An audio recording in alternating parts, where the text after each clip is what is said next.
Hello.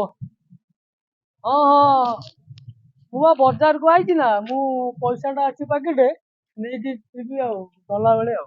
ହଉ ହଉ, ଠିକ୍ ଅଛି।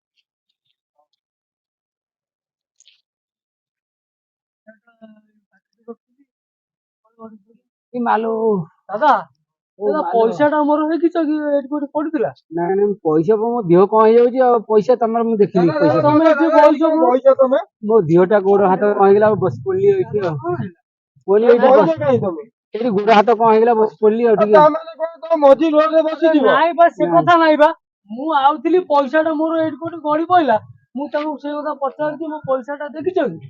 ଦାଦା ତମେ ନାଇଁ ନାଇଁ ମିଛ କଥା ଏ ପୁଅ ଟିକେ ମିଛ କଥା କହୁଛି ମୁଁ କାଇଁ ତା ପଇସା ପଠେଇବି ଆସୁଛି ଯାଉଛି ଦେଖୁଛି କେହି ତ ଯାଉନାହାନ୍ତି ଆସୁନାହାନ୍ତି ଖାଲି ଦାଦା ଆସିଲେ ଆଉ ନାଇଁ ନାଇଁ ନାଇଁ ନାଇଁ ଲୋ ମୋ ପୁଅ ନେଇନି ମୁଁ ପଇସା ପତ୍ର ନେଇନି ଦାଦା ଶୁଣ, ମୁଁ ଘରୁ 200 ଟଙ୍କା ମାନେ ବହୁତ ମୁସ୍କିଲରୁ ଆଣିଥିଲି। ନାଇଁ ଲୋ ପୁଅ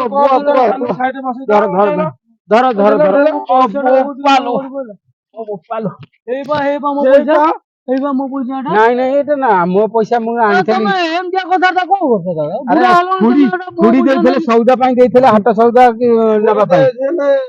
ଏଇଟା 100 ଟଙ୍କା ନା ଆଉ ପଇସା କାଇଁ ମୋ 100 ଟଙ୍କା ମୋ ପଇସା ଦେଖେଇଦବା ରୁଆ ତ ପକେଟ ଦେଖେ ତମେ କଣ ନେଇନି 100 ଟଙ୍କା ଗୁଡା ନାଇଁ କଣ ଦାଦା ତମେ ଏଇ ଯୋଉ କାମ କରୁଛ ଭଲ କରୁଛ ଲୋକ 5 ଲୋକ 5 କଥା କହିବେ ତମେ ଯଦି ପାଇଥିଲ ତା ଦେଇଦେବ ପଇସାଟା ପଡିଥିଲା ତମେ ନା ସେମିତି ଖର୍ଚ୍ଚ କରିବା ପାଇଁ ନେଇ